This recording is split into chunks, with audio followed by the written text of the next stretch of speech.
Bon, allons-y pour un nouveau chapitre. Et le chapitre numéro 7 de notre programme, les groupes paramétrés du plan. OK? Groupe paramétré plan. Le chapitre n'est pas trop long, mais on va prendre des exemples qui feront que le chapitre sera un peu long. OK? Sinon, la première partie, ce qui est en haut là, c'est tout le chapitre comme ça. Et le titre de quelques exemples, ça, c'est la deuxième partie. Donc, peut-être on va finir le chapitre avec une seule vidéo et puis faire les exemples là dans une autre vidéo. OK, allons-y. Ou bien on va faire le tout en même temps. Donc, première partie, représentation paramétrique d'une courbe. Représentation paramétrique d'une courbe. Définition d'abord. Et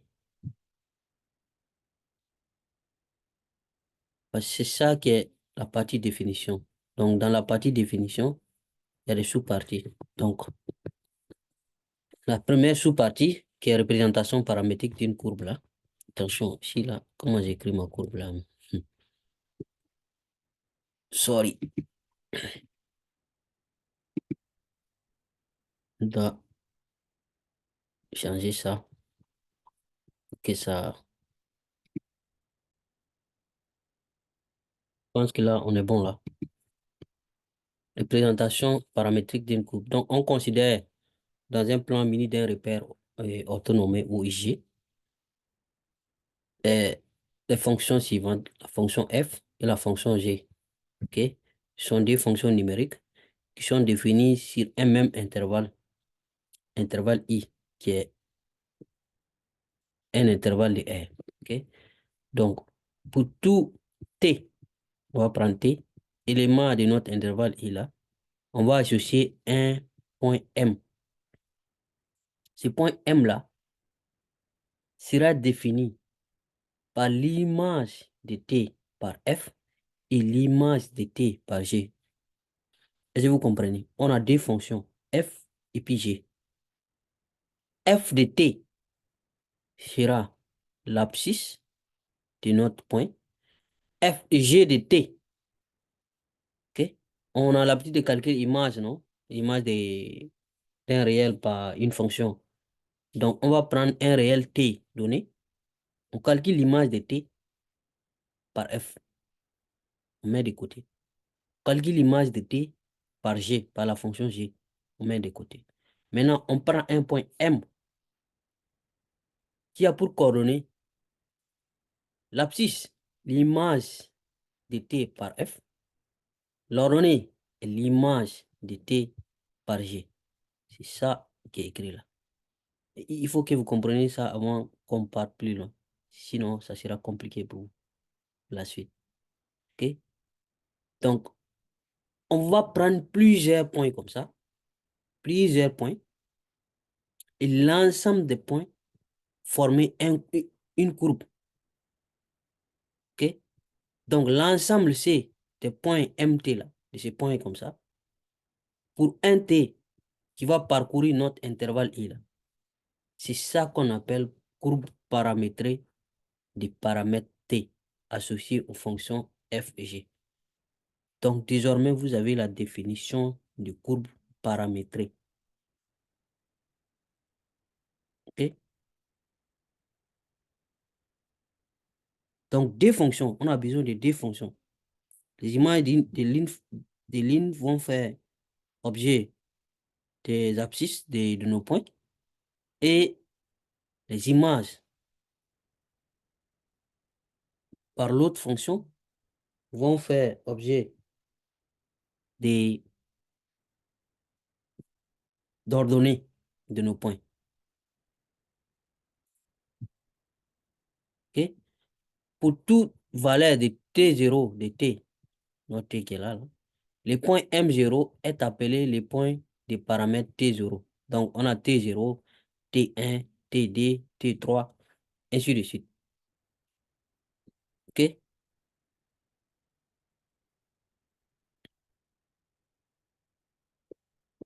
Donc, on peut écrire le système comme ça. Vous voyez, le X, c'est f de t. Le Y, c'est g de t. Et t est un réel élément de l'intervalle I. Voici comment le système qui définit notre groupe paramétrique. Donc, ce système-là est appelé une représentation paramétrique de notre courbe C ou système d'équation paramétrique de la courbe C.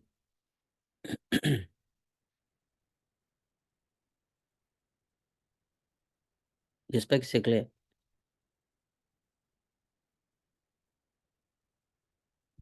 Voici comment on note les systèmes.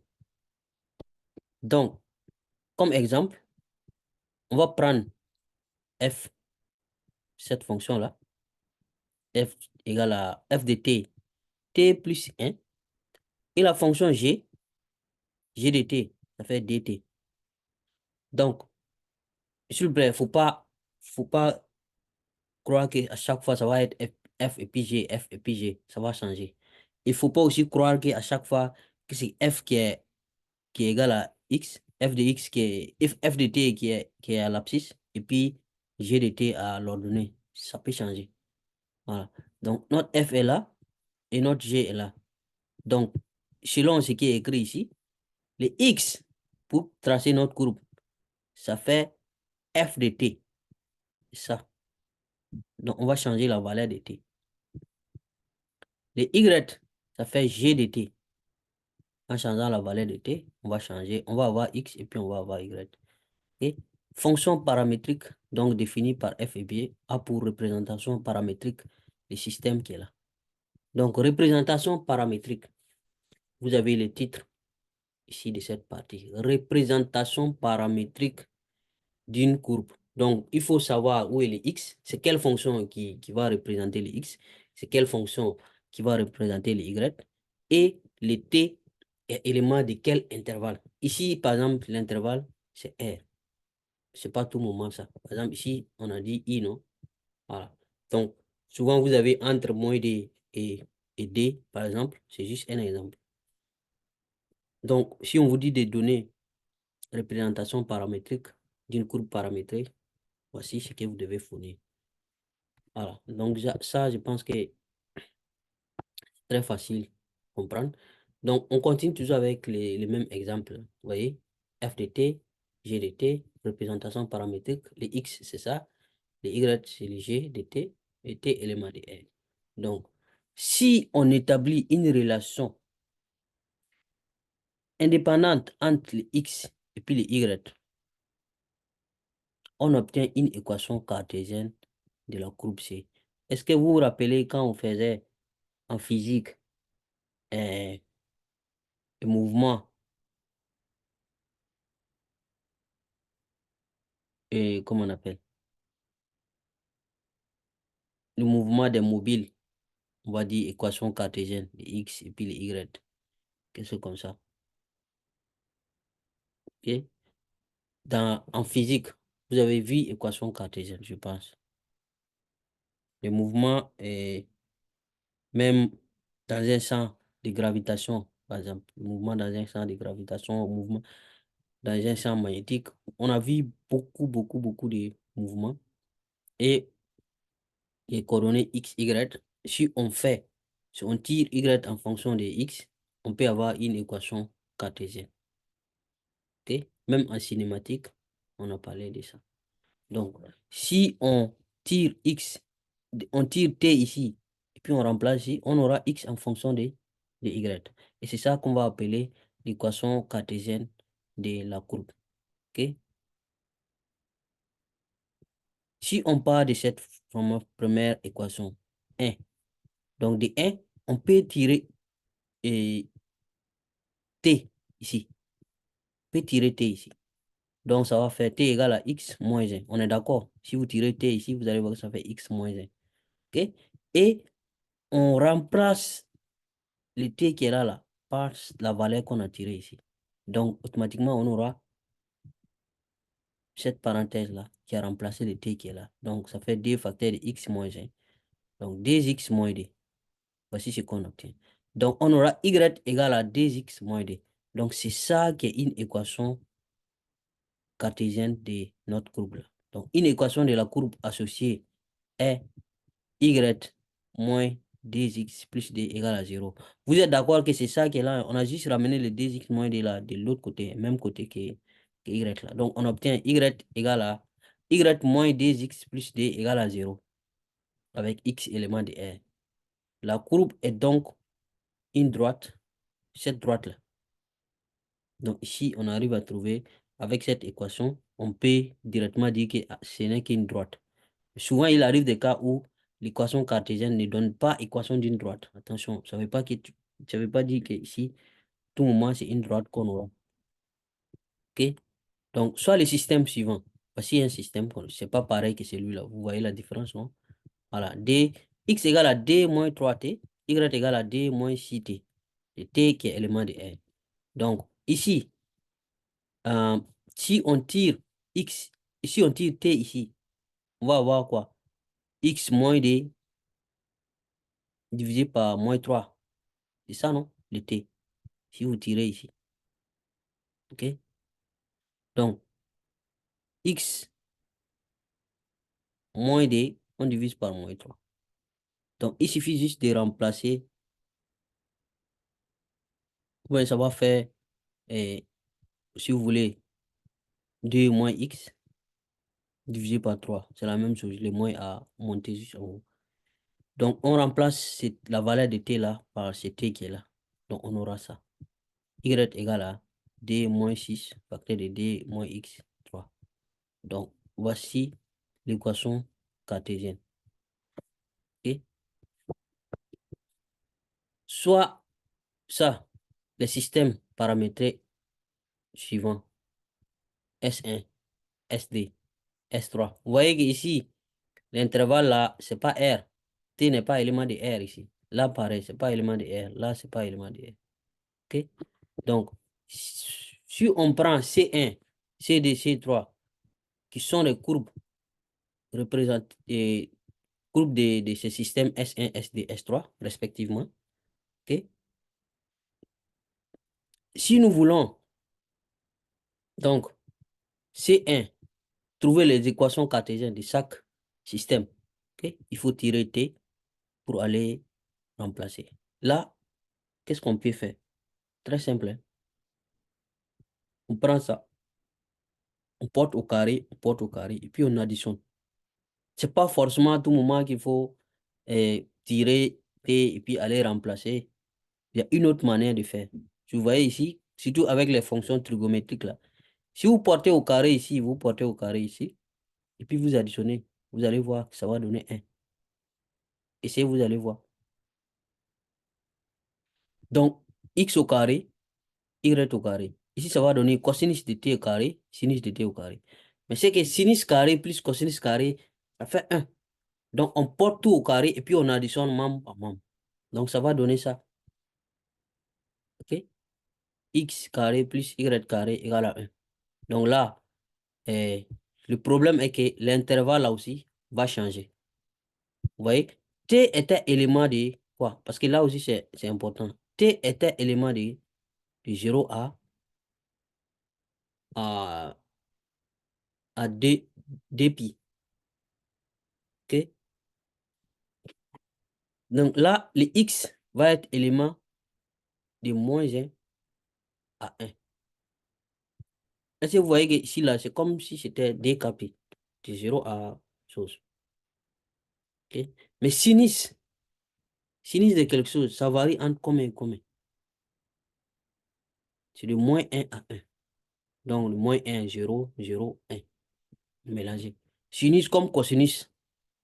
Dans les cercles trigonométriques, là, la limite, c'est ce que vous avez. Hein? Moins 1, 1. Donc, pour la courbe CD, c'est pareil. On porte au carré. Voici ce qu'on obtient. Le problème ici, c'est que le t ici est entre 0 et pi. C'est pas 0 et pi demi. OK? Donc là, jusqu'à présent, on peut dire qu'il n'y a pas de problème. Parce que si vous prenez entre 0 et pi, entre 0 et pi, cosinus va varier entre combien et combien?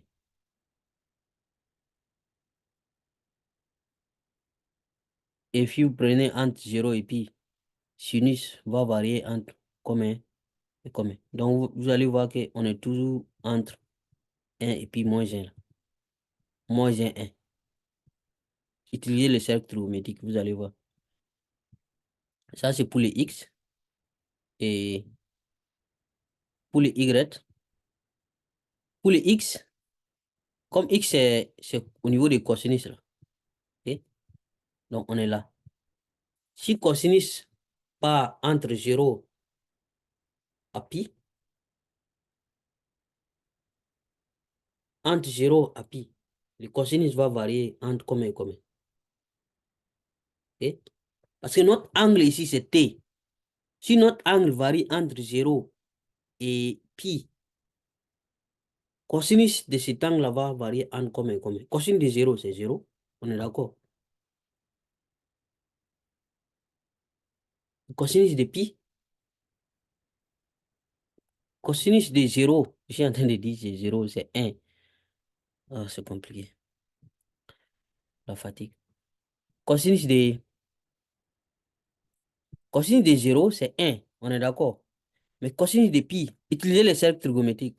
Ok? Cosinus de 0, c'est 1. Mais si vous allez cosinus de pi, ça fait moins 1. Donc, si l'angle varie entre 0 et pi, le cosinus de l'angle va varier entre, on peut dire de 1 à moins 1. Mais comme on doit respecter l'ordre croissant, donc on est obligé de faire de moins 1 à 1. Ok? Mais les y maintenant, sinus. Si un angle varie entre 0 et pi, son sinus va varier entre 0 et 1. C'est comme si c'était la moitié supérieure du cercle trigonométrique, là. Donc, c'est de 0 à 1, le sinus va varier. Donc, c'est pour ça qu'ici, là, on a y qui varie, qui est élément de 0 à 1. Le x est élément de moins 1 à 1. Le y est élément de 0 à 1. Ça, c'est dans le deuxième cas. Dans le troisième cas, ici, là, il y a y aussi qui manque, hein. Y aussi est élément de ça, de, de moins 1, 1. OK? X est élément de cet intervalle, y aussi est élément de cet intervalle. Par contre, ici, c'est différent. Donc là, si on prend maintenant de 0, entre 0 à pi demi, donc, et le cosinus va varier entre 1 et puis 0. Donc, c'est le premier quart dans le cercle trigonométrique. Donc, si vous êtes là, le cosinus à 0, cosinus est 1.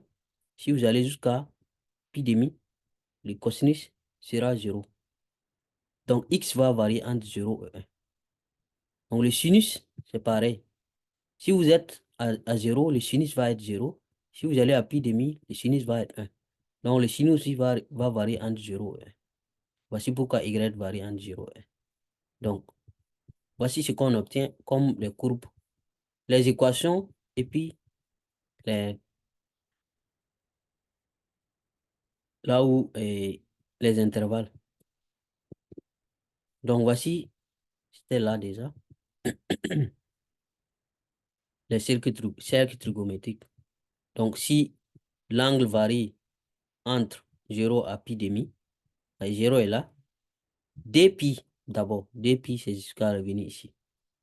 Donc, pour la première courbe, pour la première équation, on est d'accord que pour additionner, porter au carré, additionner là, ça donne toujours la même équation partout. OK? Maintenant, l'intervalle d'appartenance de t et puis de x et y. Si t varie entre 0 et 2π, x, comme x est cosinus de t, cosinus, si un angle varie entre 0 et pi demi, le cosinus va varier entre moins 1 et puis 1. Parce que moins 1 est là, 1 est là. Ok? Le sinus aussi, ça sera pareil. Ça sera entre moins 1 et 1. Le sinus va varier. Ça, c'est l'axe de cosinus. Ça, c'est l'axe de sinus. Maintenant, si nous sommes entre 0 et pi, 0 et pi, ok? Si un angle varie entre 0 et pi, son cosinus, ici son cosinus c'est 1, et là son cosinus c'est moins 1. Donc son cosinus, ça sera entre moins 1 et 1. C'est ce qui est là. Par contre, son sinus, vous voyez ici la sinus, c'est 0 à 1 uniquement. C'est cette partie-là seulement. Voici pourquoi y, parce que y c'est sinus.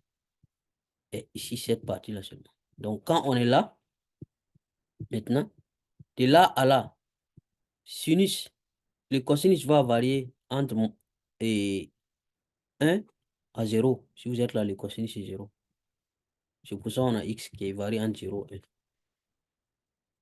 Mais le sinus, c'est entre 0 et puis 1 aussi. Voilà. Si vous êtes là, le sinus, ça fait 0. Sinus, c'est cet axe. Et si vous êtes là, le sinus, c'est 1. Donc, y, élément de 0 à 1. J'espère que ça, c'est clair. OK? Deuxième sous-point de cette première partie-là. Réduction de l'ensemble d'études d'une courbe paramétrique. Souvent, vous avez des symétries qui vous permettent de réduire votre ensemble d'études. Après, vous allez utiliser juste les symétries pour tracer la courbe complète. Donc, si ces genres d'occasions se présentent, inutile de vous fatiguer pour tracer toute la courbe. Inutile de vous, de vous précipiter, faire l'étude de la courbe sur tout l'ensemble des définitions. Donc, on va voir comment réduire donc l'intervalle d'étude. Réduction de l'ensemble d'études d'une courbe paramétrée. Donc, si on prend C, une courbe paramétrée dont le système de représentation paramétrique est ça, X qui est f de t, Y qui est g de t, avec t éléments de notre intervalle I. Donc, comparer les points M, T et M moins T. Qu'est-ce que ça signifie? Ça veut dire quand tu prends T égale à 2, tu prends un autre côté, l'opposé, moins 2, 5, moins 5, ou bien moins 10, 10. Et puis on compare, voir. Donc, selon la parité de nos courbes, de nos fonctions f et puis g, on peut souvent avoir des symétries.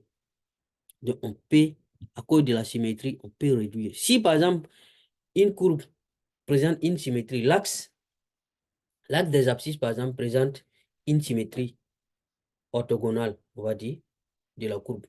Donc, on peut seulement étudier la fonction sur la partie supérieure seulement.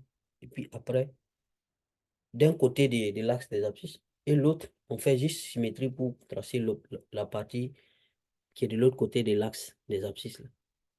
C'est ce que ça veut dire. Donc, comparer les points MT et M-T, lorsque F et puis G sont pairs, après, on va faire la même comparaison lorsque F et puis G ne sont pas de même parité. C'est-à-dire F est pair et G est impair. Là, maintenant, ce n'est pas même parité, mais c'est F qui est impair et G qui est pair. Qu'est-ce qui va se passer? Rappelez-vous que F, c'est ça qui est X. G, c'est ça qui est T. Voici pourquoi souvent, ce n'est même pas pris dans des...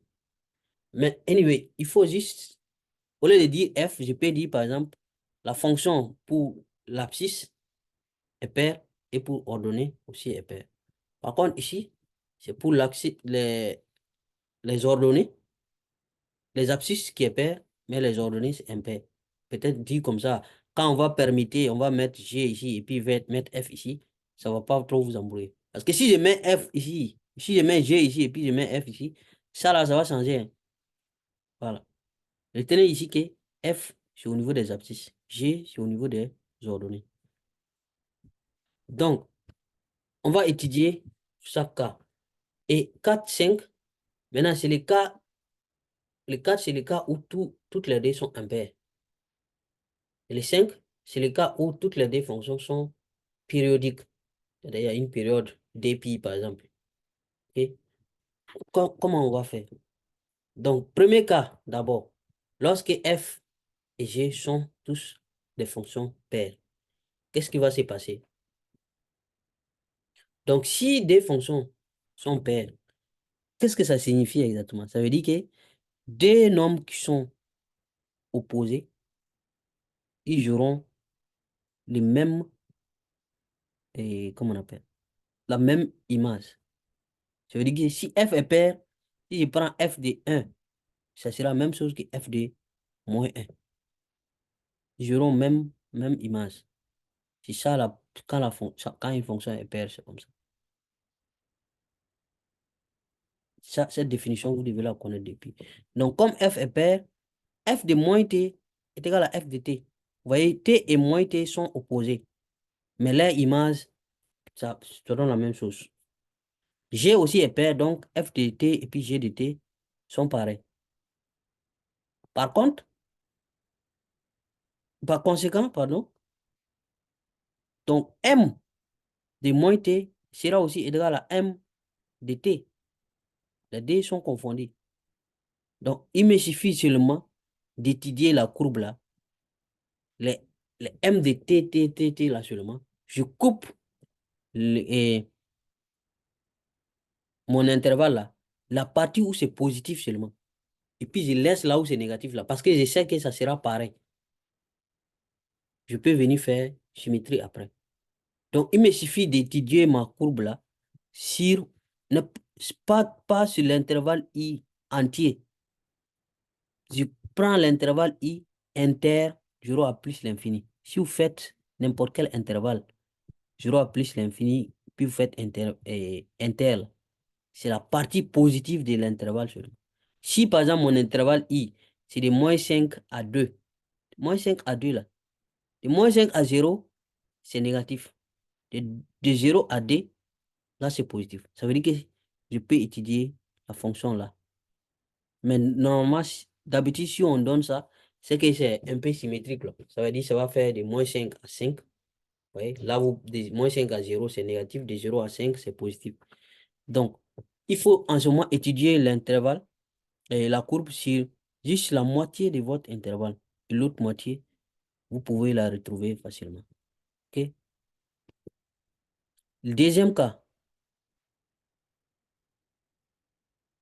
c'est le cas où, au niveau des abscisses, là, c'est pair.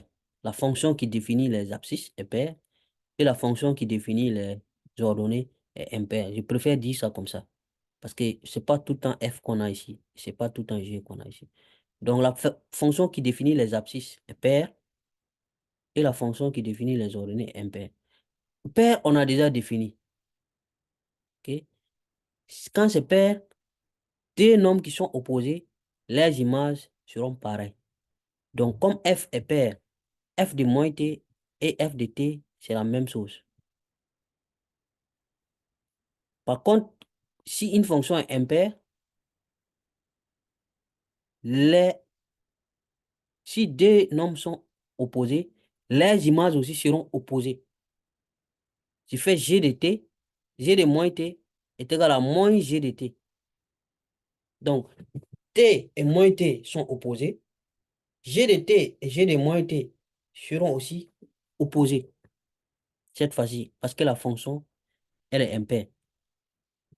Donc, dans ce cas, les, les, les points mt et les points m moins t là sont symétriques par rapport à l'axe des abscisses. Par rapport à l'axe des abscisses. Donc, c'est comme si l'axe des abscisses est une symétrie orthogonale. On a une symétrie orthogonale et par rapport à l'axe des abscisses. Donc, il suffit juste de construire la courbe, la partie supérieure ou la partie inférieure, et l'autre partie, vous pouvez l'obtenir en juste construisant la symétrie orthogonale, en utilisant la symétrie orthogonale. Donc, il suffit d'étudier la courbe là sur juste la partie qui est positive. Encore de i inter 0 à plus l'infini. Et vous construisez la première partie là, C1 de la courbe. Donc, vous utilisez maintenant l'axe des abscisses là pour construire l'autre partie. OK? Donc, construire la partie C1 de C par rapport à l'axe des abscisses. On a alors C qui est égal à C1 union CD. Donc, on construit la première partie et on fait la symétrie orthogonale par rapport à l'axe des abscisses et on a l'autre partie de la courbe. Donc, ça, c'est quand la fonction qui détermine les ordonnées là est impaire et la fonction qui détermine les abscisses est paire. OK? Troisième cas, c'est ce cas qui est là. Quand tous les deux sont impairs. Là, tout est inversé. C'est-à-dire, si des nombres sont opposés, donc les images aussi seront opposées. Donc, f de t, f de moins t égale à moins f de t, g de moins t égale à A. C'est ça qui est pair. Hein. Le g qui est pair maintenant. Donc, ça va faire l'inverse. Cette fois-ci, au lieu que ça soit l'axe des abscisses, ça sera l'axe des ordonnées. Tout simplement. Parce que c'est les abscisses là qui sont un peu opposées.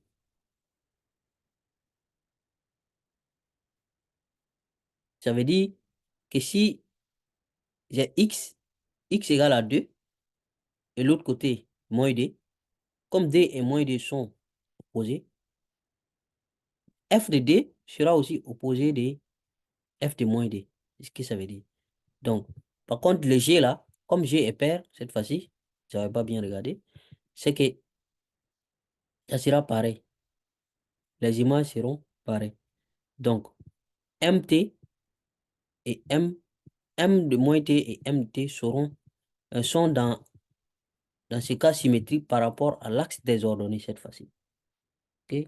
Il suffit donc d'étudier la courbe encore sur une partie, la partie positive, et pour avoir le reste, il suffit juste maintenant de faire la symétrie par rapport à l'axe des ordonnées cette fois-ci. Donc vous faites sur I inter 0 à plus l'infini là, vous obtenez la partie C1. Et pour avoir la totalité de la courbe, il suffit de faire juste symétrie orthogonale par rapport à l'axe des ordonnées. Donc, c'est comme si gauche-droite. Vous faites à droite là d'abord pour avoir l'autre partie qui est à gauche de l'axe des ordonnées là. Vous faites symétrie par rapport à l'axe des ordonnées. Le quatrième cas, tous les deux sont impairs. Là, tout est opposé. F de moins t égale à moins f de t. G de moins t égale à moins g de t. Donc, on vous dit qu'en ce moment-là, m de moins t là et mt là sont alors symétriques par rapport à l'origine, par rapport à O. L'origine du repère. Voilà. Donc, il suffit d'étudier encore sur E, et la courbe là, sur I, élément de 0 à plus l'infini. C'est pas inter, hein. Ça, c'est I qui est la partie qui est élément de 0 à plus l'infini. Et de construire la partie C1 de cette courbe qui correspond et sa symétrie CD par rapport à l'origine. Donc, on fait l'union des deux pour avoir la courbe totale. Donc, en ce moment, ça sera symétrie centrale, dont le centre est l'origine du repère. La cinquième possibilité, l'âge F et puis G sont périodiques. Okay? Là, on a besoin de la période. Quand on dit qu'elles sont périodiques, la période, c'est combien? Donc, si F et puis G sont périodiques, donc F a sa période qui est T1, G a sa période qui est TD. OK? Donc, si on prend les réels T, qui est PPCM, les PPCM, je pense que euh, ici, on vous dit la plus petite période commune. OK? La plus petite période commune entre les T1 et puis TD. Là. Voilà. La plus petite période commune de F1, de F et puis G. Si T est la plus petite période possible, positive, hein, commune à F et puis à G, donc on prend, ça veut dire que période, ça veut dire que si vous arrivez à cet endroit-là, la fonction va se répéter. T est la période, plus petite période commune positive. Donc, f de petit t plus la période est égal à f de petit t. G aussi de petit t plus la période là est égal à g de t. OK? Donc, pour dire que m de t est égal à m de t plus grand T. Donc, dans ce cas-là, on peut obtenir toute la courbe en construisant sur tout intervalle d'amplitude t. On va juste prendre la plus petite période commune là. On construit la courbe sur cette période-là, la plus petite période commune aux deux fonctions.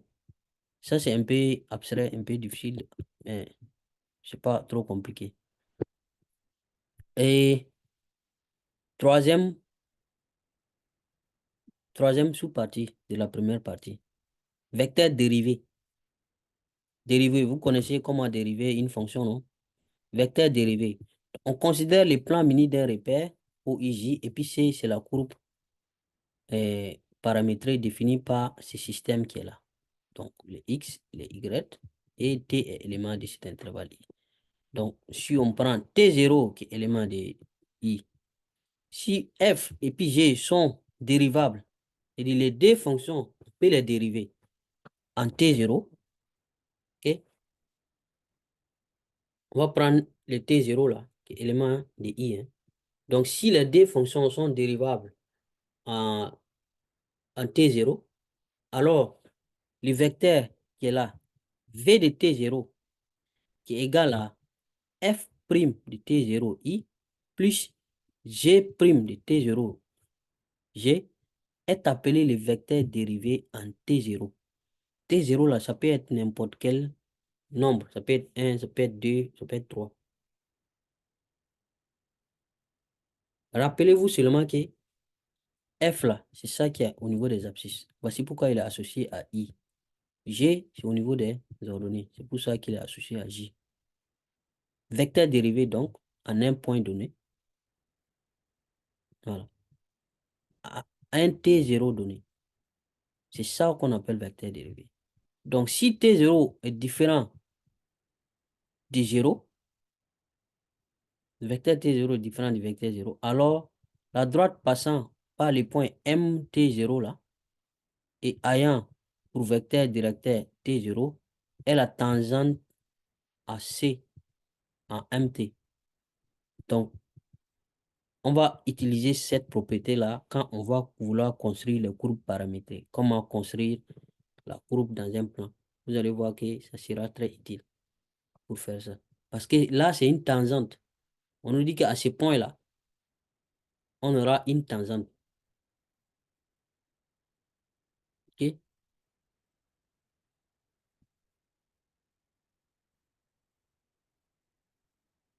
On va voir ça en détail quand on va commencer à construire les groupes là. Donc, je remets ça ici parce qu'on va utiliser. Donc, interprétation cinématique.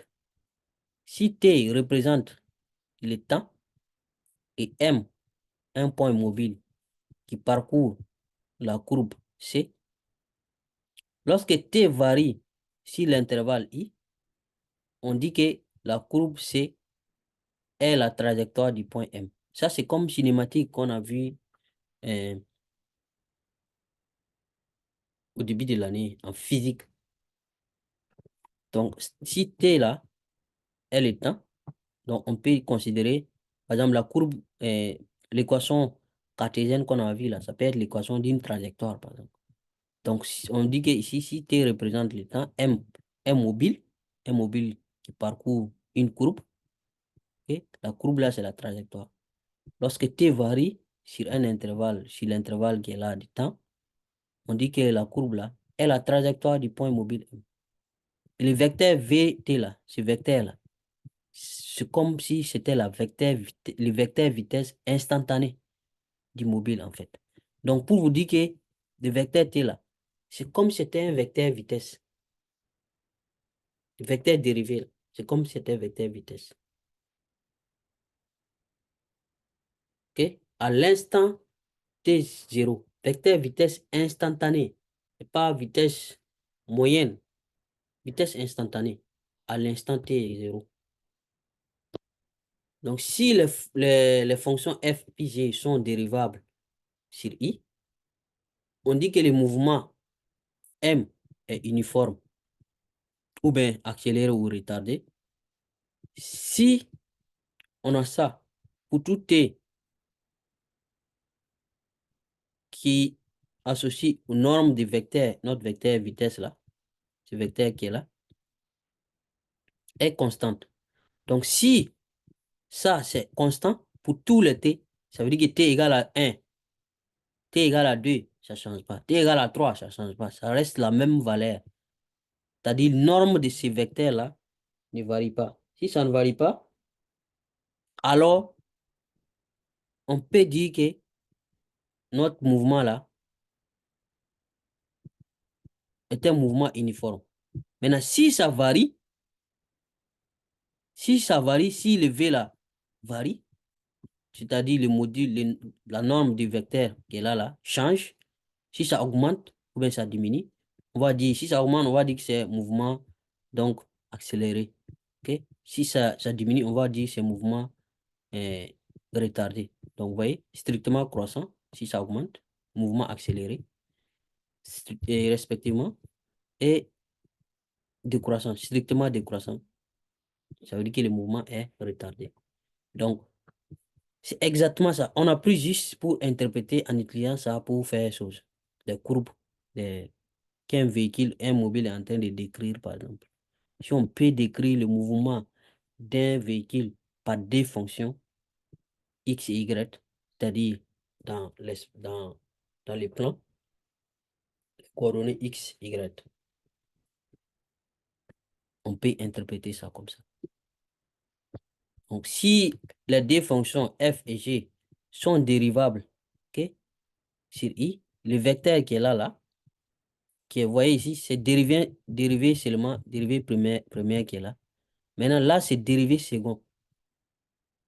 Là, c'est dérivé second à un t0. Ça, alors, ça va s'appeler juste l'accélération du mobile. Si vous dérivez première, ça va faire juste la vitesse.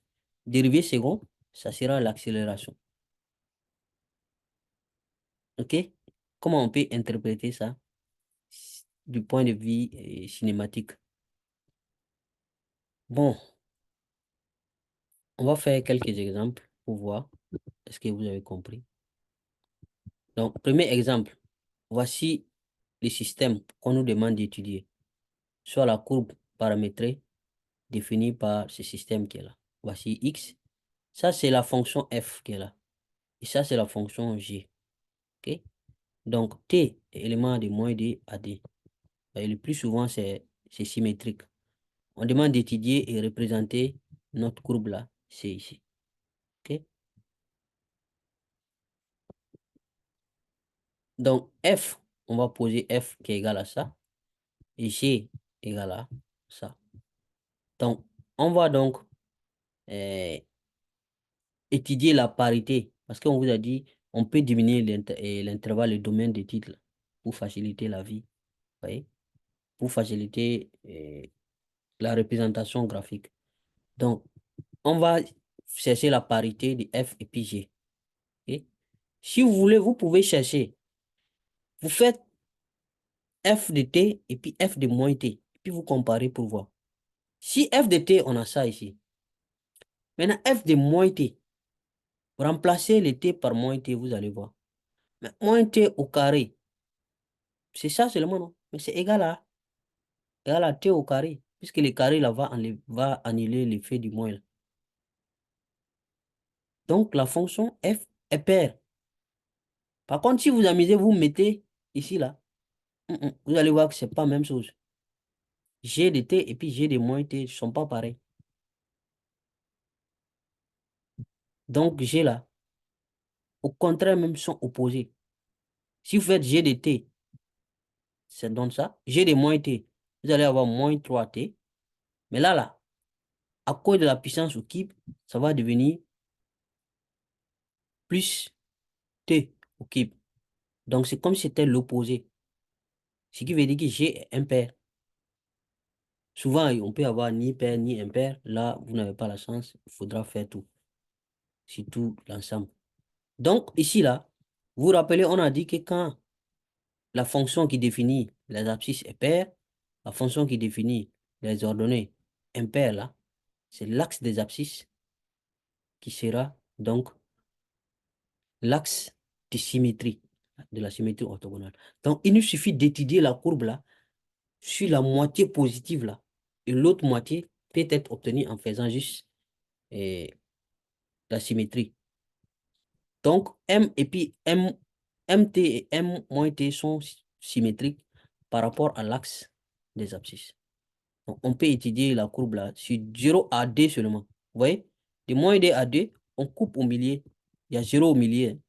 On étudie, et l'autre partie, on va juste faire symétrie. Donc, on va dériver, comme étude des fonctions, domaine de définition, on a ça, on va dériver, ok? Parce que dériver, là, on a dit, on peut définir la tangente là-bas. Donc, c'est important. Donc, de 0 à D, F'. Donc, dériver, ça va faire 6T. Ça, c'est une constante. Ça dériver, ça fait 0. Là, ça va faire 3 moins 3T carré. Voici ce qu'on a, les deux fonctions dérivées, F et puis G. Donc, on va aller maintenant pour voir les signes, pour avoir sens de variation, les signes de F, les signes de G. Donc, on va étudier les signes de F' et les signes de G' pour avoir la variation. Donc, G' de T égale à 3, c'est ce qui est là. On a décidé de factoriser par 3.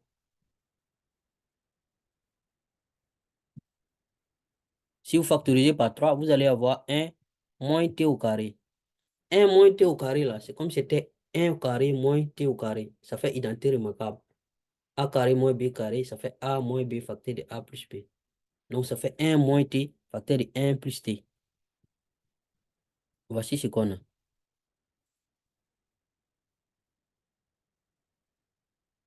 Que 3 facteur de 1 moins T facteur de 1 plus T.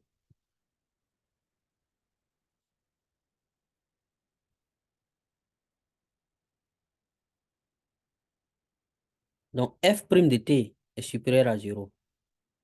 Ça, c'est facile parce que c'est 6T. Comme T est de 0, faut pas oublier, hein, on est à 0 à D. Donc, lui, il est positif, il n'y a pas de problème. Mais pour G, là, on va utiliser le signe de celui-là et puis signe de celui-là avant de déterminer. Donc, vous voyez très bien que euh, celui-là, 1 plus T, là, on est ici, hein, 0 à D. T est élément de 0 à D. Celui-là est positif. Maintenant, reste à étudier le signe de 1 moins T, là. OK? 1 moins T supérieur à 0, vous allez voir que ça va faire... Et T doit être supérieur à 1. Et T doit être inférieur à 1. Pour que ça soit positif. Donc, c'est de 0 à 1, parce que notre intervalle, c'est 0. De 0 à 1, c'est supérieur à 0. G' est supérieur à 0. Et de 1 à 2, ok, là, G' est inférieur à 0. Donc, on a les signes de G, on peut faire la variation, le tableau de variation facilement. Ok? Donc, on étudie entre 0 et 2. On a diminué l'intervalle d'étude. Donc, entre 0 et 2, ok? Et il y a un qui est au milieu là, parce qu'au niveau du G là, les signes vont changer. Donc, on met les F', on met les G' pour les signes. F', c'est positif sur notre domaine d'étude. Plus, plus. G', là, entre 0 et 1, c'est positif. C'est ce qu'on a dit. Entre 0 et 1. Par contre, entre 1 et puis 2, c'est négatif. OK? Maintenant, F', ici, là, c'est important, hein, parce que c'est là où on va avoir les tangentes. OK? Donc, il faut trouver les images au niveau de f' et au niveau de g. Donc, f' de 0, il faut remplacer 0 par t ici, ça fait 0. F' de 1, ça fait 1. F' de 2, ça fait 12. OK?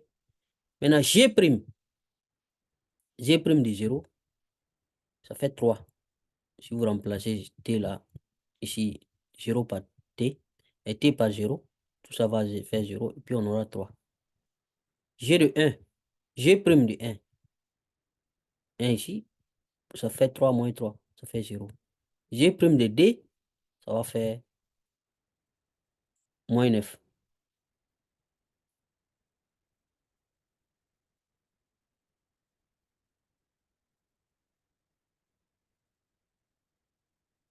OK? Donc, les dérivés, après maintenant, on fait f de t. Donc, on a dit c'est croissant parce que f' est positif. Donc, ça va croître comme ça. Seulement, il faut calculer les images aussi. F de 0, ça fait moins 2. Remplacez ici 0, vous allez avoir moins 2. F de 1, 3 et puis 1, ça va faire 3 ici, moins 2, ça fait 1. C'est pour ça qu'on a 1 ici. F de 2, si vous calculez, ça va faire 10. Donc, voici ce qu'on a avec F. Pour G maintenant, vous faites la même chose. G de 0, ça va faire 0. G de 1, ici 1, ça fait 1, ici moins 1, ça fait 3 moins 1, ça fait 2. Et là, G de 2, remplacé, ça va faire moins 2. Mais G, entre 0 à 1, G est croissant. Entre 1 et 2, G est décroissant. OK? Voilà. Normalement, entre 0 et 2, on devait étudier. Entre 0 et 2. Mais les 1 là, c'est le G' là qui nous a imposé les 1. Parce que G' a dit, non, il n'est pas monotone entre 0 à 2. Ici, il croît. Ici, il est positif. J'ai G'.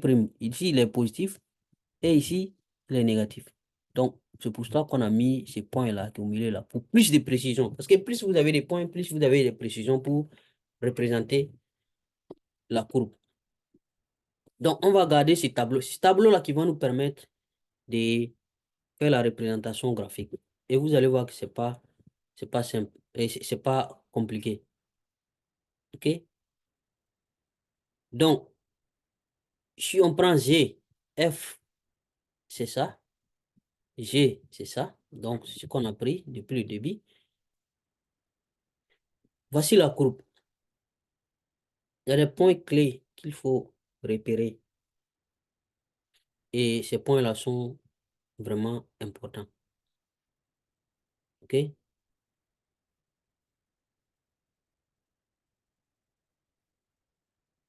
Ces points-là sont importants. Donc, voici ce que la courbe nous dit. OK? Vous voyez? Rappelez-vous qu'on a étudié la courbe seulement sur 0 à 2. OK? Et on a dit qu'il y a symétrique. La symétrie, je retourne un peu pour vous montrer. C'était où? Voilà, ici. C'est l'axe des abscisses qui est symétrique. OK? Symétrique par rapport à l'axe des abscisses. Donc, on a étudié de 0 à 2 seulement. OK? L'axe des abscisses, là, c'est comme si on a fait juste une partie, cette partie-là, uniquement. OK? Donc, quand t égale à 0, on a f qui fait moins d, et puis g qui fait 0. On est d'accord? Quand t égale à 0, f, c'est ça le problème. Ce qui embrouille les élèves souvent, c'est ça. Ils pensent que c'est ça là qui doit être en abscisse. Les t, t là. Donc, ils veulent chercher 0 ici. C'est pas comme ça. l'abscisse là, c'est le F là. Et les ordonnées sont données par G. Donc, T égale à 0, c'est F de T qui va nous donner l'abscisse. L'abscisse, c'est moins D. Et l'ordonnée, c'est 0. C'est G qui va nous donner l'ordonnée. OK? Maintenant, à ce point-là, on peut dire que c'est comme si on a une tangente. OK? 0, 3. Quand le X est 0 et puis le Y, c'est 3. C'est comme si on a une tangente ici qui est arrêtée comme ça. Vous savez comment faire la tangente, non? Parce que c'est les tangentes qui vont vous guider pour tracer la courbe. Les dérivés là nous donnent les tangentes. Désolé, mais je vais retourner encore pour vous montrer où est-ce qu'on a parlé de ça. Je vais retourner en haut. On a parlé de... Voilà. Hmm. Ici, tangente à la courbe. La dérivée là, fonction dérivée, si vous dérivez, ok, f et puis g, ça va nous donner des tangentes à ce point-là, au point MT. Ok? Donc, ce sont les tangentes. On va chercher des tangentes à chaque point, si c'est possible. Donc, ici, à ce point, les coordonnées du point, je vous ai dit, c'est ici. C'est les F et puis les G qui vont nous donner ça. Donc, le point, c'est moins D et 0. Voici le point, moins D et puis 0. On est là. Maintenant, la tangente, les F vont nous donner la composante de la tangente, c'est l'axe des abscisses.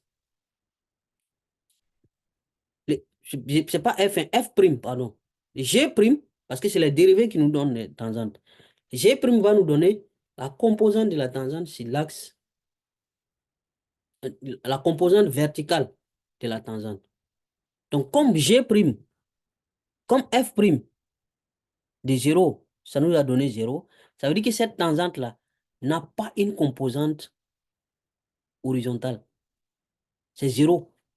C'est juste la composante verticale là, qui existe, qui fait de 3 unités, 3. Donc, ça veut dire que ici, là, à ces points, le point, c'est ici les coordonnées qui nous donnent les points. Donc, vous faites ça, et puis vous tracez une flèche comme ça, par exemple.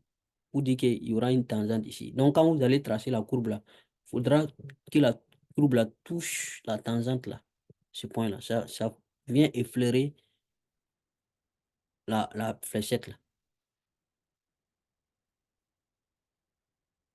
Donc, vous faites une petite flèche ici pour montrer ça.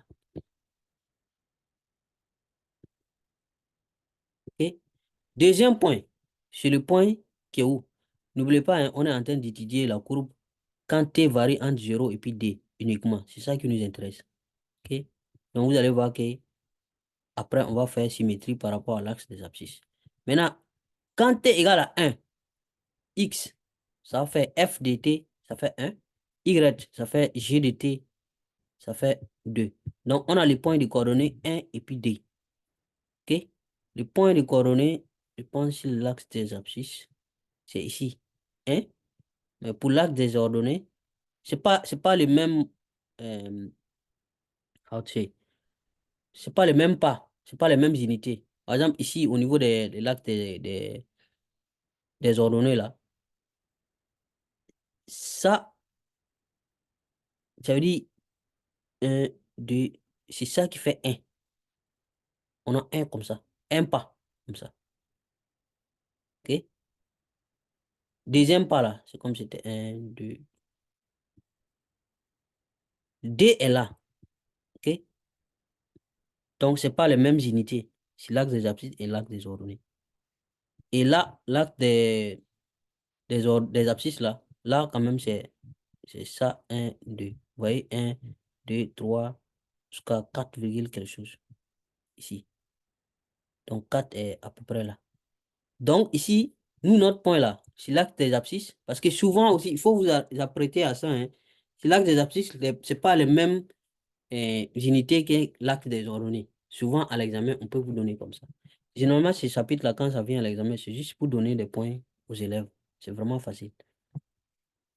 Donc, 1, le point d'abscisse 1 jusqu'à D. D est là, c'est les alentours. OK? Donc, à ces points-là, on doit chercher la tangente qui correspond à ces points. OK? Donc, on vous dit ici, les tangentes, c'est les dérivés qui nous définissent les tangentes.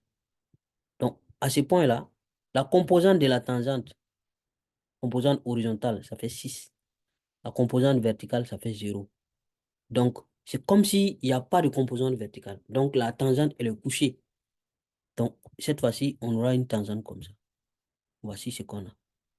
Vous voyez? Donc, imaginez qu'il n'y a pas la courbe d'abord. Ce que vous voyez comme courbe là, il n'y a rien d'abord. On a eu le premier point et on a eu une tangente qui est arrêtée. On a eu le deuxième point, on a eu une tangente qui est couchée, comme ça. Maintenant, le troisième point, c'est le point de coordonnées 10 et moins D. 10 et moins D. 10, il faut aller jusqu'à... Vous voyez pourquoi on n'a pas les mêmes unités sur l'axe des abscisses et l'axe des ordonnées. Parce qu'ici, vous voyez, 10, on doit aller très loin. Pour le F là, c'est des grandes valeurs. Pour le G là, c'est des petites valeurs. OK? Donc 10 là, ça sera, ça c'est 8, quelque chose. Donc 8, peut-être 9. 10, ça sera à peu près ici. Donc il faut aller là. Et puis, moins D. Donc ça c'est moins 1, quelque chose. Ou bien. Donc moins D là va être à peu près par là. Donc moins D. Donc le point sera à peu près ici. Le point de coordonnées 10 et moins D là. Ce point-là sera ici, quelque part ici. Donc, on a un troisième point. Maintenant, il faut trouver la tangente. La tangente. Cette fois-ci, la tangente a jusqu'à deux composantes. Une composante horizontale qui fait 12 et une composante verticale qui fait moins 9. Quand c'est moins là, ça veut dire que c'est comme ça est en bas. Donc, c'est comme si la composante, là, ça sera comme ça et comme ça. Il y a deux composantes. Quand vous faites en physique, et addition des vecteurs, voilà. C'est quelque chose comme ça. Donc, ça veut dire que notre tangente là, elle sera une tangente oblique comme ça. Mais ce n'est pas horizontale ni verticale. La tangente est verticale quand la composante horizontale est nulle. Ça, c'est le cas qu'on a eu ici. La tangente est horizontale quand la composante verticale est nulle. C'est la composante horizontale seulement qui existe. Ça, c'est le cas qu'on a eu ici, horizontale. Maintenant, la tangente, elle est oblique quand les deux composantes ne sont pas nulles. Donc, le sens aussi est important parce que ici, le moins 9 là, ça signifie que la composante verticale là, est vers le bas comme ça. Et la composante horizontale est comme ça. Donc, la résultante, c'est comme ça. Pour dire que la courbe doit effleurer ici. Donc, imaginez maintenant qu'on a trois points. Premier point ici avec une tangente verticale. Deuxième point ici avec une tangente horizontale. Et troisième point ici avec une tangente qui, comme ça, qui descend jusqu'à la limite de l'écran là. OK? Donc, ce que vous allez faire pour tracer votre courbe, vous allez juste tracer comme ça. Étant à ce point, vous démarrez à ce point, étant collé un peu à la tangente, pour que ce soit une tangente, vous faites ça. Vous revenez ici, l'autre tangente, la courbe doit effleurer cette tangente aussi un peu et revenir comme ça. Allez juste chercher le troisième point, OK? À main levée pour effleurer l'autre tangente. Et c'est ça la première partie de la courbe.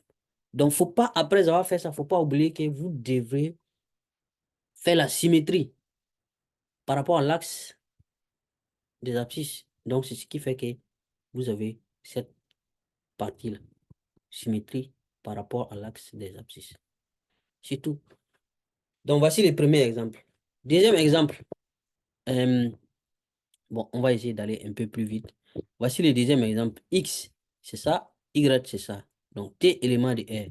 Donc, ici, on dit de montrer que les fonctions F qui est là, les fonctions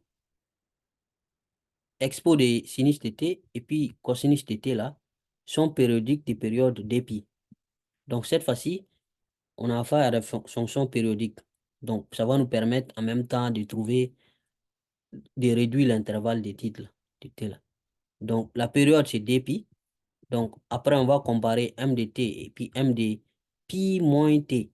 Ça sera donc euh, la plus petite période commune qu'on va chercher. Donc, montrer que la connaissance de C pour T élément de moins pi demi à pi permet d'obtenir la courbe. Vous voyez? Si, par exemple, les D là, sur, sur pi, on peut réduire, vous voyez, pi à ça, si c'est la même chose, c'est qu'on peut réduire ça à pi. Mais pi là, c'est entre moins pi demi et pi demi là. Ça fait pi, non? Ou bien. Donc, on peut étudier la fonction, on peut réduire l'intervalle là, d'étude là, facilement. Étudier les fonctions t et expo, les fonctions expo de sinus de t et cosinus de t sur moins pi demi à pi demi, puis consigner les résultats de l'étude dans un seul tableau de variation. Et on demande de construire à la fin la courbe. OK? Bon, on va essayer d'aller plus vite puisque j'ai déjà expliqué ce qu'il faut. Et après, vous pouvez revoir ça. Je pense que l'année passée aussi, j'avais expliqué ça. Revoyez sur la chaîne YouTube là ou même Facebook. Vous allez pouvoir voir euh, la solution. J'ai fait ça l'année passée, dans les cours de l'année passée. Donc, premièrement, nous voulons montrer que les délations périodiques des périodes d'épi. Donc, il faut juste ajouter plus et d'épi et puis voir si ça donne la même chose. OK? X ici, le T là, c'est comme si vous voulez montrer expo de sinus de T est même chose que expo de sinus de T plus d'épi. OK? T plus d'épi. Donc, on va montrer que ça, c'est égal à ça. X de ça égale à X de T. Et aussi montrer que Y de T plus dpi est égal à Y de T. Voilà. Rappelez-vous que X là, c'est ça. Et Y, c'est ça. Donc, X de pi moins pi demi égale à X de T. Et ça,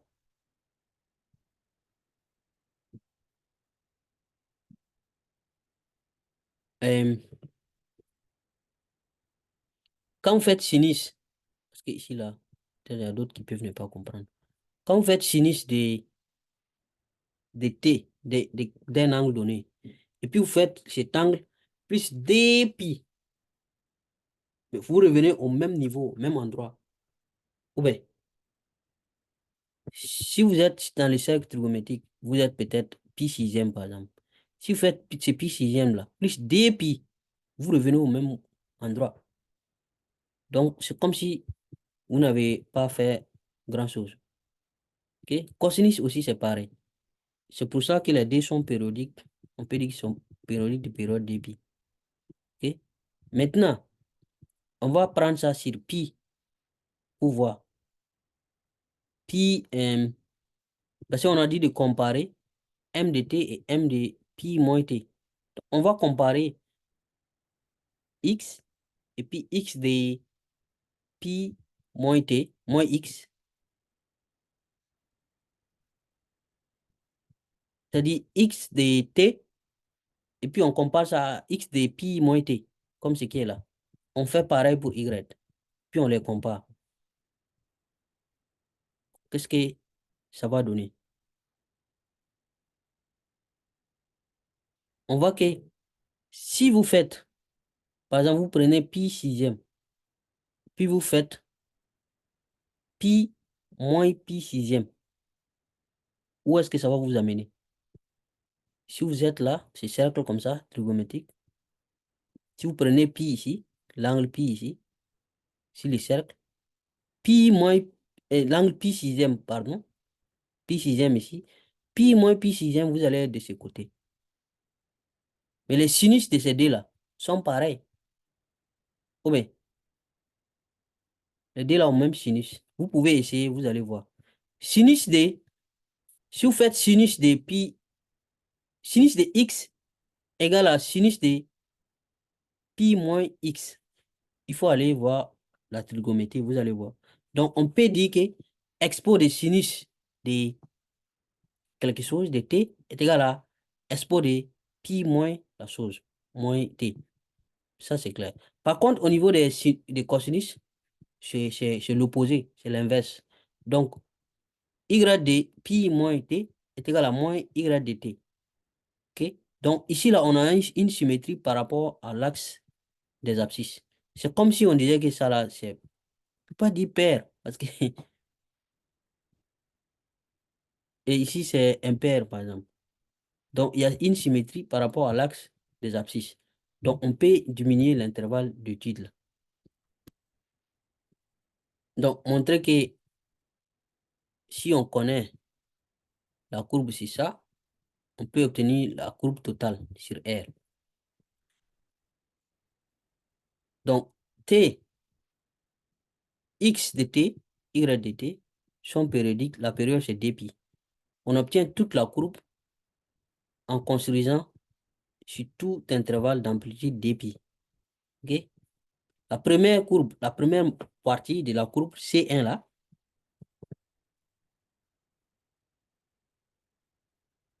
de moins pi demi à pi demi.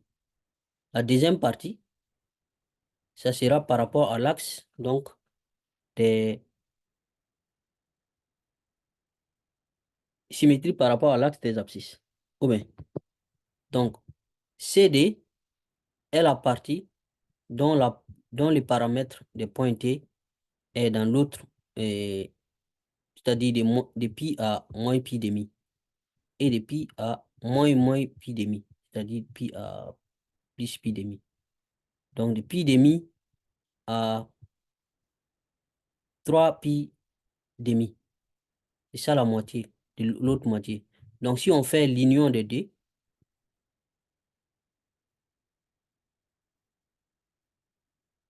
si on fait l'union des deux, alors on va obtenir la courbe dont les paramètres des points T est dans ça.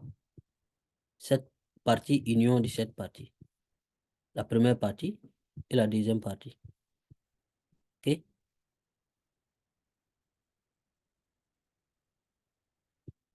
Or, l'amplitude, ça là, ce que vous voyez qui est là, là, moins pi demi, 3 à 3 pi demi là, la différence là, si vous faites 3 pi demi, moins pi demi, vous allez voir tout de suite que ça va faire ça. Si vous faites 3 pi demi là, moins, comme il y a déjà un moins encore, moins, donc ça va devenir plus pi demi. Ça, vous allez voir que ça va faire 4 pi demi, ça va faire 2 pi demi. Donc l'amplitude de cet intervalle-là, ça fait 2 pi. OK? Donc ça fait exactement la période. Donc, on peut obtenir, si on fait C1 union CD, on obtient la courbe C. OK? Donc, on peut étudier et mettre les résultats dans un tableau de variation. Donc, entre moins pi demi à pi demi. Donc, entre moins pi demi à pi demi, on va chercher x' et puis y'. X', donc ça va faire sinus prime, fait cosinus de t. Sinus prime de t, ça fait cosinus de t. Expo sinus de t. OK? Par contre, ici, là, la dérivée y', ça va faire cosinus prime. Donc, ça va faire moins sinus. OK? Donc, on va voir sens de variation quand t varie entre moins pi demi à pi demi. Donc, pour les x, c'est supérieur à 0 pour tout. Parce que expo là est déjà supérieur à 0, on est d'accord. Donc, c'est cosinus là qui va nous intéresser. Donc, si vous prenez entre moins, c'est comme les cercles trigonométriques, ok? Entre moins pi demi jusqu'à pi demi. Donc, c'est comme si c'est la partie qui est à droite. Le cosinus là, ça sera juste l'abscisse à droite là. Cosinus sera positif. Donc, x est positif pour tout t élément de moins pi demi à pi demi. Ok? Donc, x' est positif, donc x est croissant si c'est ensemble. Ok? Les y' par contre, sinus, si t, l'angle varie entre moins pi demi jusqu'à pi. Si vous prenez le cercle trigonométrique, c'est de là jusqu'à là. Donc, le sinus là, entre moins pi demi à 0, le sinus va être négatif. Donc, moins sinus, ça sera positif. C'est pour cela qu'on a y' est positif si c'est ensemble. Donc, y est croissant. Par contre, de l'autre côté, il faut utiliser les cercles trigonométriques hein, si vous voulez comprendre. De l'autre côté, y' de t inférieur à 0 sera inférieur à 0 parce que le y', parce que le sinus de t sera positif. Okay? Si vous faites les cercles trigonométriques, vous prenez en bas, qui est moins pi demi. Vous prenez cette route-là, c'est pas ici, là, hein, de là à là, jusqu'à pi demi. Donc, entre moins pi demi et pi, sinus est négatif. Donc, moins sinus est positif. Par contre, entre 0 et pi demi, sinus est positif. Donc, moins sinus sera négatif. Ce qui veut dire que y' sera négatif, donc y décroissant. Voilà. Donc, on garde bien ça ici et puis on met dans les tableaux alors. Donc, moins pi demi, 0, pi demi. Donc, x', y'. On cesse image de x', ça va faire 0. X' de moins pi demi. Y' de moins pi demi. X' de 0, ça fait 1. X' de y' de 0, ça fait 0. Ok? Calculez hein, par vous-même. Vous avez toutes les fonctions ici. X' de pi demi, ça fait 0. Et y' de pi demi, ça fait moins 1. Et les signes maintenant, pour x, on a dit que c'est positif. Donc plus, plus. Pour y, c'est positif ici, mais c'est négatif ici. Donc x, maintenant, on a venu avec les dérivés. On vient avec, vous voyez comment le tableau de variation est long. X et y. X est croissant sur tout l'intervalle de t. Donc, il n'y a pas de problème. Par contre, y est croissant ici et c'est décroissant ici. Donc, on cesse x de moins pi demi. Ça fait expo de moins 1. Il faut essayer de calculer vous-même. Sinus de moins pi demi, ça donne combien? Ça fait moins 1. C'est pour ça qu'on a expo de moins 1 ici. Okay? Sinus de 0, ok? Ça fait 0. Donc, expo de 0, ça fait 1. C'est pour ça que vous avez 1 ici. Ok? X de pi demi. Donc, sinus de pi demi, ça fait 1. Donc, expo de 1, ça fait expo. Ok? Vous faites pareil pour y maintenant, sauf que c'est cosinus. Donc, cosinus de moins pi demi, ça fait 0. Cosinus de 0, ça fait 1. Cosinus de pi demi, ça fait 0. Ok? Donc, à partir de là, vous pouvez tracer la courbe. Rappelez-vous que les coordonnées là, c'est ici. C'est les x et les y qui donnent les coordonnées. Ce n'est pas les t qui est là, qui donne l'abscisse. Non. Et là, vous aurez les tangentes. Ok? Donc, rappelez-vous aussi qu'on a étudié la courbe sur l'intervalle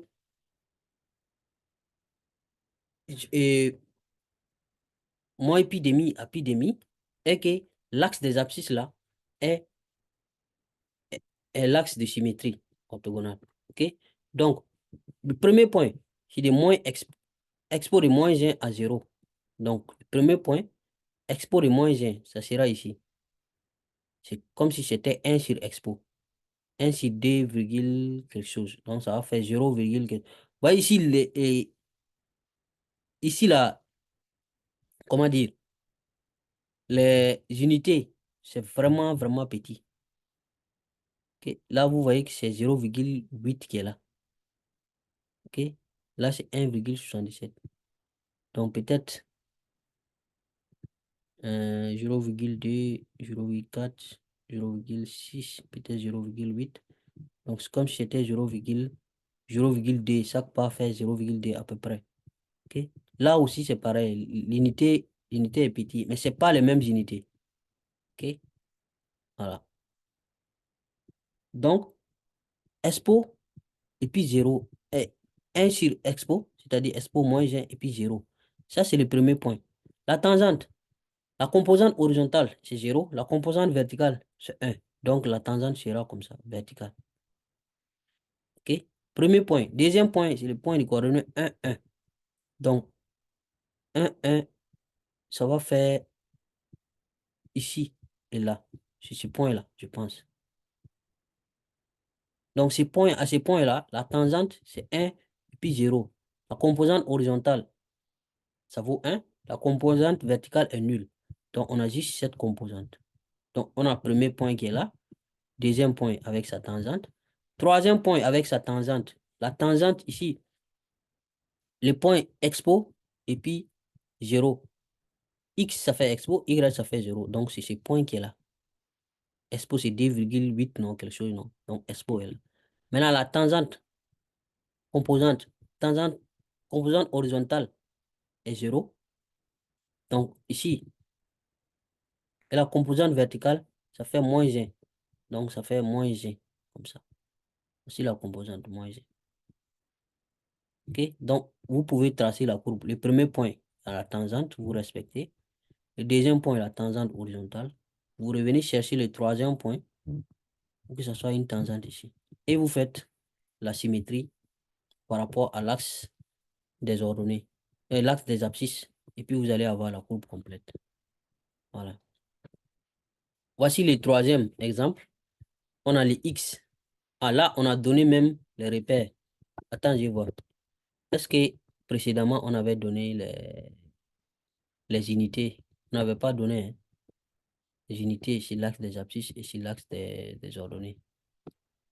On n'avait pas. Bon, anyway. Là, OK, on part au troisième exemple. Troisième exemple nous donne ici les unités. Sur l'axe des abscisses, ça fait 1. Sur l'axe des ordonnées, 3 cm. Unité 1 cm, unité 3 cm. C'est toujours différent parce que F et puis G ne varient pas de la même façon. OK? C'est le plus souvent, c'est différent, les unités là. Même si on ne vous donne pas les unités, à vous de juger, voir par rapport aux valeurs que vous avez là, trouver les unités. Donc, on considère donc la courbe là. Voici X, voici Y. Ici aussi, il y a les fonctions sinus et cosinus. Voilà. Donc, à tout point M, à tout instant T, MT est le point de la courbe de coordonnées X, T, Y, T.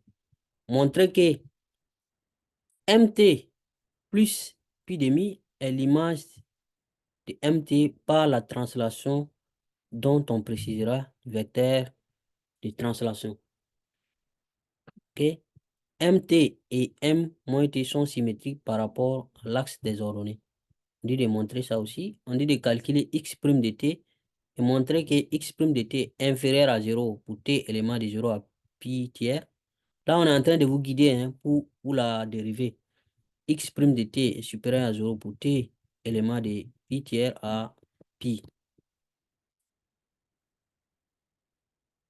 Et étudier les variations de X et puis Y, donner les variations dans les tableaux communs pour T élément de 0 à pi. Tracer les deux courbes C1 et C d'abord sur la partie moins pi à pi et dire à partir de C1 comment on peut obtenir la courbe, l'autre partie de la courbe CD de C qui correspond à l'intervalle T élément de l'intervalle moins pi à 3 pi. Okay? On vous donne que pi demi moins D, c'est à peu près moins 0,4. Pi tiers moins racine de 3 est égal à peu près moins 2. Vous allez avoir besoin de ça. Parce qu'à l'examen, on ne va pas vous autoriser la calculatrice. Donc, voici donc les premiers points qu'on nous demande de donner la translation là. Translation, on voit ici.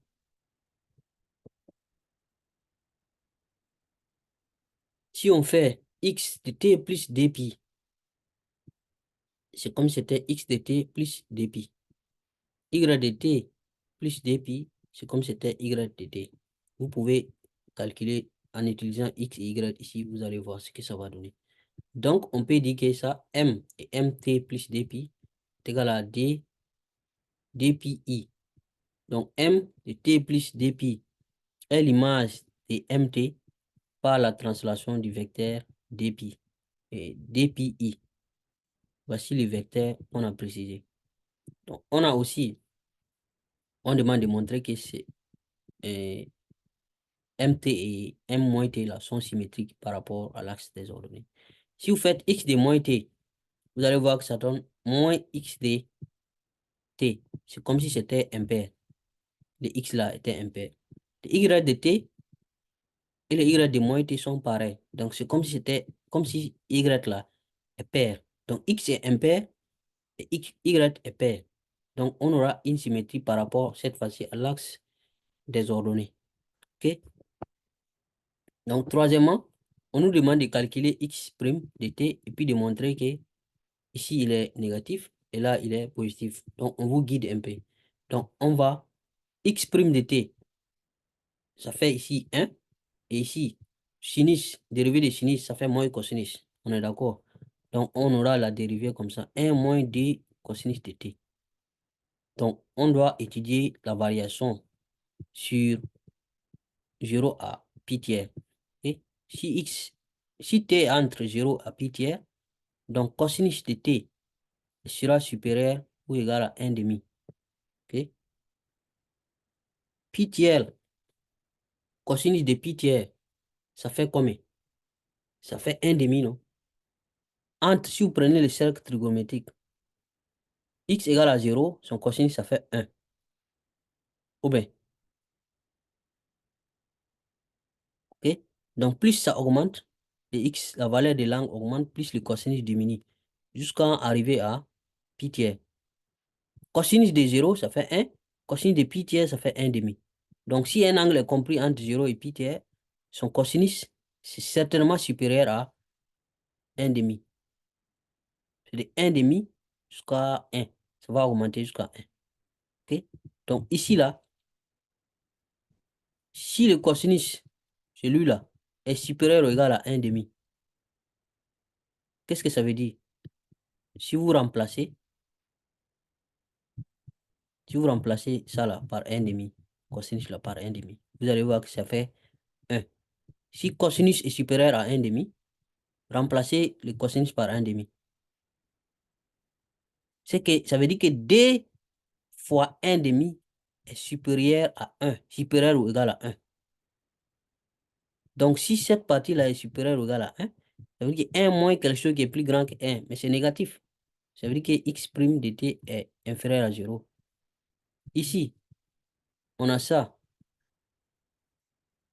Maintenant, on est entre l'intervalle et de pi tiers jusqu'à pi.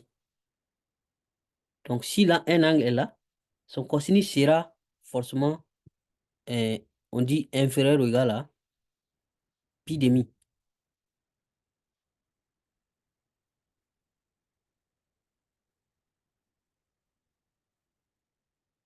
OK? Parce que le cosinus ne va que diminuer, diminuer, diminuer, diminuer. Si on est à 0, le cosinus, ça fait 1. Plus vous augmentez l'angle, plus le cosinus diminue. Plus le cosinus diminue. Arrivé à pi tiers, le cosinus fait 1 demi d'abord. Si vous continuez à augmenter, vous allez vers pi, le cosinus va diminuer, diminuer jusqu'à devenir moins 1. On est d'accord? Donc, en tout cas, à partir de pi tiers, là, si vous augmentez, le cosinus sera inférieur ou égal à 1 demi. si on est là. Donc, si ça c'est inférieur à 1,5, ça veut dire que tout ça là, ça sera inférieur ou égal à 1. OK? Donc, tout ça. Donc, 1 moins quelque chose qui est plus petit que 1, ça sera positif. C'est la démonstration comme ça. Donc, du coup, eh, on vous dit d'étudier la variation maintenant de x et puis y. Donc, là où c'est positif, là où c'est négatif, les dérivés là. X, on a dit que c'est égal à t moins d sinus de t. OK? On a déjà étudié sa variation. On a dit que entre 0 et pi tiers, c'est négatif. Entre pi tiers et pi, il est positif. Maintenant, pour y maintenant, cosinus. Comment est cosinus quand on prend entre 0 et pi? Cosinus, c'est comment? Entre 0 et pi.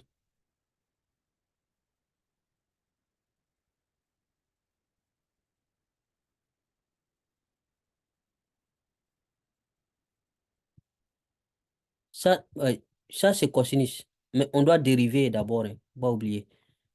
On doit dériver les cosinus là. Y prime. C'est pas cosinus vraiment qui nous intéresse, mais c'est sa dérivée. Dérivée du cosinus, ça fait quoi? Ça fait sinus, non? Ça fait moins sinus, non? Donc, Y prime, ça fait moins sinus de t. Donc, sinus entre 0 et pi, si vous faites les cercles trigonométriques, entre 0 et pi, le sinus est positif. Donc, moins sinus, ça sera négatif. Donc, c'est pour cela qu'on a négatif, négatif ici. OK? Donc, le tableau, pour faire le tableau, c'est la même chose que d'habitude. X prime de 0, Y prime de 0. Vous calculez, vous mettez ici. OK? Maintenant, X prime de pi tiers fait 0. X prime, Y prime de pi tiers, c'est ça qui fait ça. Les données qu'on vous a données ici, là, c'est pour vous faciliter la tâche, hein. OK?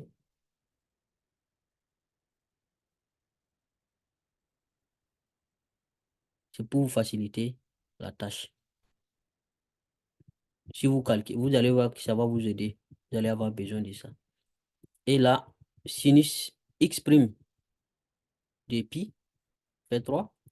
Y prime de pi, ça fait 0. Et on fait maintenant pour les X.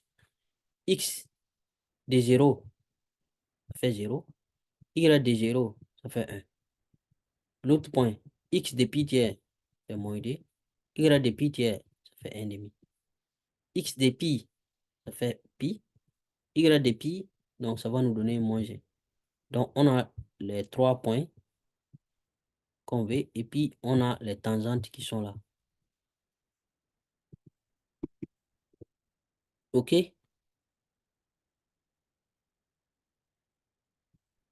Donc ça, c'est un tableau de variation. On dit de tracer la courbe maintenant. OK? Tracer chez 0 à pi. Et après avoir fait ça, on peut faire donc la translation. La translation là,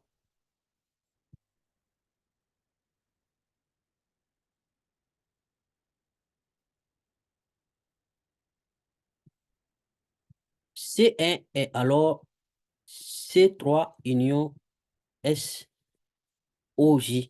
de C3.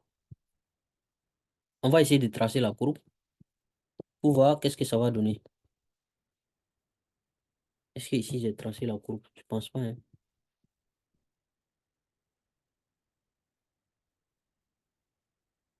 Donc on peut tracer après venir faire donc euh, obtenir l'autre partie, l'autre moitié là, en faisant donc la symétrie là.